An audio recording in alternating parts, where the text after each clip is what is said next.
ঋণের বোঝায় দম বন্ধ লাগছে, টাকার চিন্তায় কি রাত পার হচ্ছে নির্ঘুমে, তাহলে এই আমলগুলি আপনার জন্যেই। সম্মানিত দিনী ভাই, প্রিয় ভাই,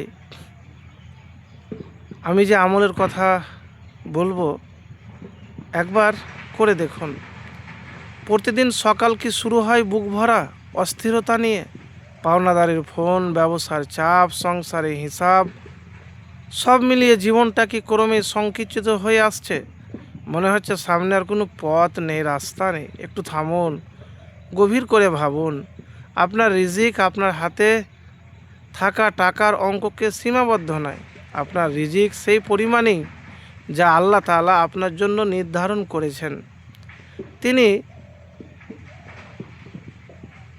আর রাজ্জাক, রিজিকের একমাত্র মালিক। তিনি আল ফাত্তাহ, যিনি বন্ধ দরজাও খুলে দেন। আল্লাহ চাইলে পাহাড় সম ঋণ মুহূর্তে হালকা করে দিতে পারেন। এটা তার জন্য অসম্ভব নয়। তো আজকের এই 3টি আমলের কথা বলবো, এই আমলগুলি করে দেখতে পারেন। তো প্রিয় ভাই, ইনশাল্লাহ এগুলো আপনার আটকে যাওয়া রিজিকের দরজায় আঘাত করা শক্তিশালী চাবি হয়ে উঠতে পারে। তো সর্বপ্রথম তাহাজ্জুদ নামাজ পড়বেন, আর তাহাজ্জুদ নামাজের পর ইস্তেগফার 70 বার বা যতবার পারবেন করে হাত উঠিয়ে দোয়া করবেন। আবু হুরায়রা রাদিয়াল্লাহু তাআলা আনহু বলেন যে নবীজি সাল্লাল্লাহু আলাইহি সাল্লাম বলেছেন, রাতের শেষ তৃতীয় অংশে আল্লাহ সুবহানাহু ওয়া তাআলা দুনিয়ার আসমানে অবতরণ করে বলতে থাকেন, আমি একমাত্র বাদশা, কে আছো আমার কাছে চাইবে আমি তাকে দিব? কে এমন আছো যে আমাকে ডাকবে আমি তার ডাকে সাড়া দিব?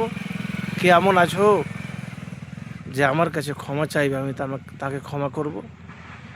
তো এই সময়টা, এটি 1617 নম্বর মুসলিম শরীফের হাদিস।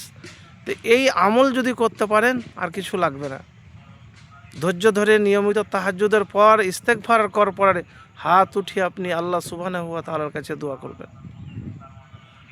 তারপরে দ্বিতীয় আমলের কথা বলবো, আল্লাহুম্মা কফিনি বিহালালিকা আন হারামিকা ওয়াগনিনি বিফাজলিকা আম্মান সিওয়াক।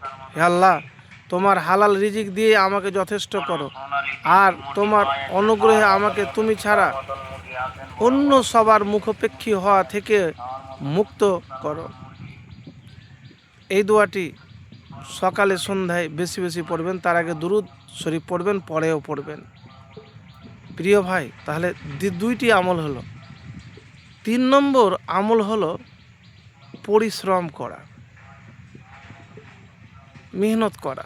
লস খেয়েছেন তো কী হলো, আল্লাহর নাম নিয়ে আপনি আবার উঠে দাঁড়ান, আল্লাহর ভরসায় উঠে দাঁড়ান, ইনশাল্লাহ ফলাফল পাবেন। কিন্তু সততা বজায় রাখবেন, সৎ থাকবেন। তো প্রিয় ভাই, এভাবে আমল করে দেখুন, ইনশাল্লাহ ফলাফল পাবেন।